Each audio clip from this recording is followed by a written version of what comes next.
Et si ton célibat n'était pas une perte de temps, mais plutôt une préparation de Dieu?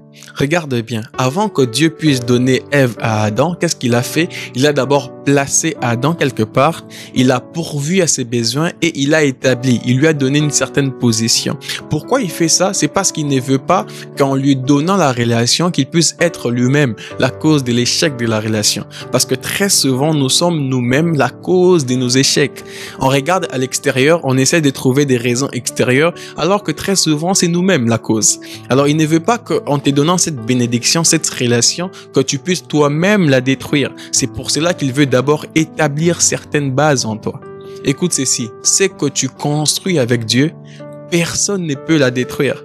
Personne ne peut détruire si tu les construis bien sûr avec Dieu. Et c'est pour cela que dans cette vidéo, nous allons voir qu'est-ce qu'il faut avant de rencontrer la bonne personne. Qu'est-ce que tu dois devenir avant de rencontrer la personne avec qui tu vas finir ta vie? Quelles sont les bases justement que tu dois implémenter dans ta vie avant de rencontrer cette bonne personne? Alors, premièrement, c'est les lieux.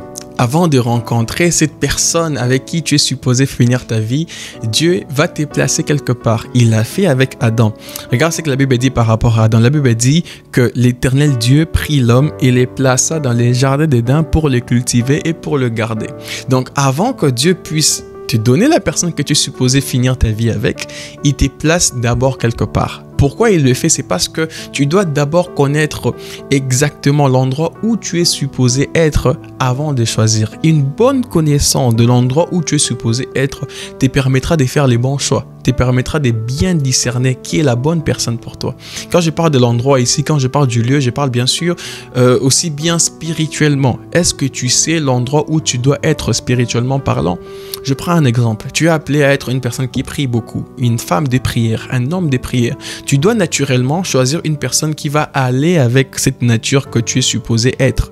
Et du coup, si tu ne choisis pas la bonne personne par rapport à ça aujourd'hui, peut-être qu'aujourd'hui tu n'es pas encore arrivé où tu es supposé arriver spirituellement parlant, tu choisis la personne par rapport à qui tu es aujourd'hui, est-ce que cette personne va tenir dans le temps? Beaucoup des divorces que nous voyons, c'est parce que les personnes qui ne sont pas conscients de l'endroit où ils sont supposés être spirituellement choisissent et au final, lorsqu'ils se réalignent par rapport à la destinée, par rapport à la volonté de Dieu, ils se rendent compte que la personne qu'ils ont choisie n'était pas la bonne personne. Tu dois d'abord savoir exactement où tu es supposé être spirituellement parlant. Et c'est par rapport à ça que tu vas aussi faire un très bon choix. Tu es appelé à porter la parole par exemple. Est-ce que la personne que tu choisis va tenir avec ça?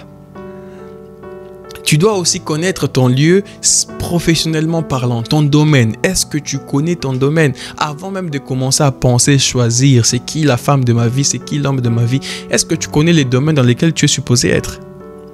Est-ce que tu connais qu'est-ce que tu dois faire professionnellement parlant? Parce qu'il est possible que tu choisisses une personne qui ne va pas être compatible avec toi.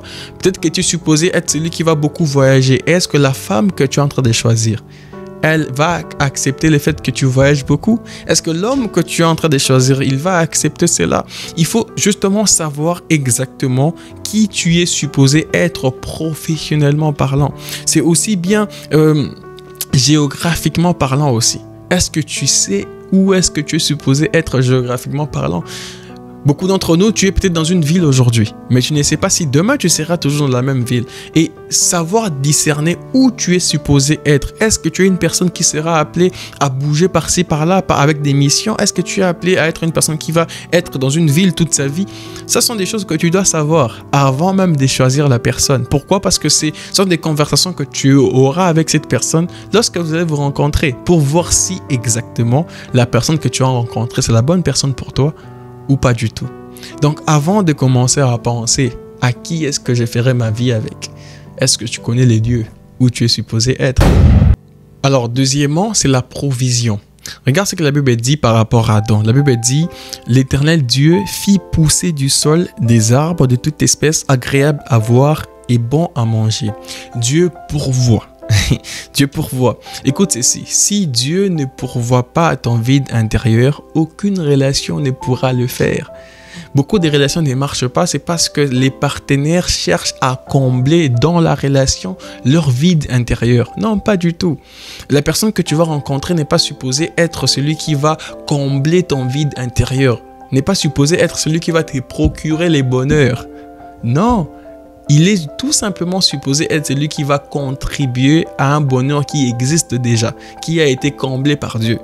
C'est que c'est Dieu qui comble les vides intérieurs. Nous avons des relations qui se créent avec deux personnes qui ont des vides intérieurs et qui essaient justement de combler ces vides-là dans la relation. Et c'est ça qui fait que les relations ne puissent pas marcher, parce que ça ne sera jamais le cas. Du coup, on a deux personnes qui demandent, alors que la relation, c'est supposé être deux personnes qui donnent. Parce que dans une relation, c'est d'abord le donner et non ce que tu reçois. Et du coup, ça fait en sorte que nous avons beaucoup de relations qui ne marchent pas parce que tout le monde s'attend à quelque chose, alors que les quelque chose qui s'attendent là, c'est uniquement Dieu qui peut pourvoir à cela. Avant même de chercher à savoir c'est qui la bonne personne pour moi, demande d'abord à Dieu de te combler les vides que tu as. Chacun de nous a un vide d'une manière ou d'une autre.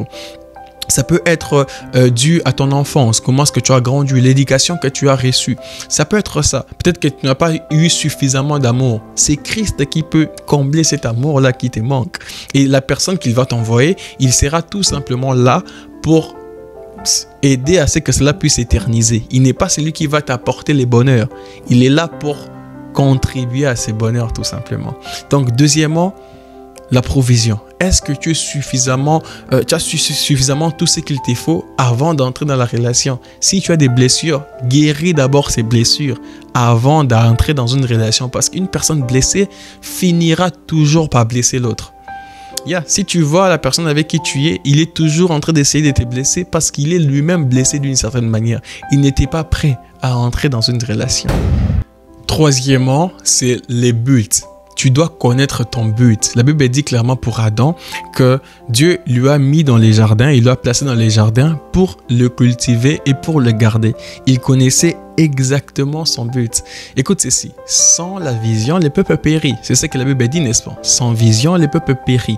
Une relation qui manque de vision devient une prison. Ça rime bien, mais une relation qui manque de vision devient une prison. Tu dois savoir qu'est-ce que tu es supposé devenir. C'est qui la personne que tu es supposé devenir avant même de choisir une personne.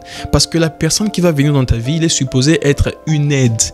Comment est-ce que tu vas choisir une aide sans connaître exactement dans quoi il va t'aider? C'est pour cela qu'on se retrouve à faire de mauvais choix. Parce qu'on choisit des personnes sans savoir exactement ils vont nous aider dans quoi en fait. Et du coup, tu te retrouves, lorsque tu trouves ton but après avoir choisi, tu te retrouves avec une personne qui ne peut pas t'aider dans ça. Parce que justement, il n'est pas appelé à t'aider dans ça. Il ne maîtrise pas par exemple le domaine. Comment est-ce qu'il va t'aider dans un domaine qu'il ne maîtrise pas? C'est pour cela qu'avant de choisir, avant même de penser choisir, tu dois d'abord connaître où est-ce que tu es en train de partir. Comme on dit, avant de prendre l'enfant d'autrui, il faut d'abord savoir où est-ce que tu vas l'amener. L'enfant d'autrui, lorsqu'il va venir dans ta vie, il va te demander on va où. Si tu ne sais pas répondre à cela, tu es un aventurier, tout simplement. Donc, avant même de commencer à vouloir choisir c'est qui l'homme de ma vie, c'est qui la femme de ma vie, connais-toi d'abord toi-même. Tu vas où, en fait? Tu vas où? Même si tu n'as pas encore beaucoup d'argent, même si tu n'as pas encore beaucoup de moyens, mais lorsque tu as une vision, ça fera en sorte qu'une personne peut joindre à ta vision. Mais lorsque tu n'as pas de vision, tu es en train de courir dans tous les sens, ça ne marche pas. Ce n'est pas les bons moments pour toi de choisir. Apprends d'abord à connaître où tu vas avant d'ajouter une personne dans ton parcours. Alors, quatrièmement, c'est l'identité. Tu dois savoir qui tu es. Regarde ce que la Bible dit par rapport à Adam. La Bible dit que Dieu créa l'homme à son image. Il les créa à l'image de Dieu. Adam savait exactement qui il était avant que Ève puisse venir. Toi aussi, tu dois savoir exactement qui tu es avant que tu puisses recevoir la personne justement que tu es supposé faire ta vie avec. Si tu ne sais pas qui tu es en Christ, tu chercheras ton reflet dans les yeux des autres. Tu voudrais que d'autres puissent t'affirmer ton identité. Tu voudrais que d'autres puissent te donner une identité. Et c'est ça justement qui crée beaucoup de problèmes parce que ça ne sera jamais le cas. La personne en face ne saura exactement pas ce que tu es supposé être parce que ton identité ne dépend pas des hommes. Ça dépend uniquement de ton créateur. Ça ne dépend même pas de ton diplôme. C'est pas parce que tu as un diplôme en droit que tu es que avocat. Non, pas du tout. Ça, c'est ton diplôme. Ça, c'est ta profession. Mais qui tu es exactement? Et ça dépend de ton créateur. Tu n'es pas venu sur terre au hasard. il y a une identité qu'il a placée en toi. Avant même que tu puisses venir. Comme Jérémie, il lui a dit clairement que avant même que tu ne naisses, tu étais déjà prophète. Il y avait quelque chose que j'avais déjà placé en toi. Et toi aussi, il y a quelque chose que Dieu a déjà placé en toi. Mais tu dois savoir cela avant de choisir la personne. Parce que cette personne est supposée venir compléter justement cette identité que tu as. Parce qu'en réalité, tu es incomplet. Mais tu as quand même une identité qui est incomplète. C'est maintenant, lorsque tu sais qui tu es exactement, ça te permettra de trouver la bonne paire pour toi. Est-ce que tu sais qui tu es? Si tu ne sais pas encore qui tu es, ce n'est pas le moment de choisir.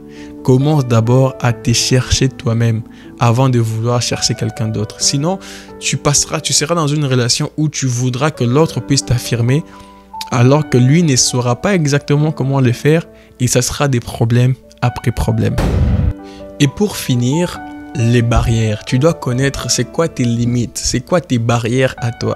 C'est quoi justement où tu ne dois pas franchir, c'est quoi les frontières que tu as. Très souvent, les gens meurent dans des relations parce qu'ils ne sont pas au courant des frontières qu'ils ont. Ils ne sont pas au courant des limites qu'ils ont. Et du coup, des fois, ils dépassent les limites. Ça fait en sorte que leur relation puisse totalement mourir.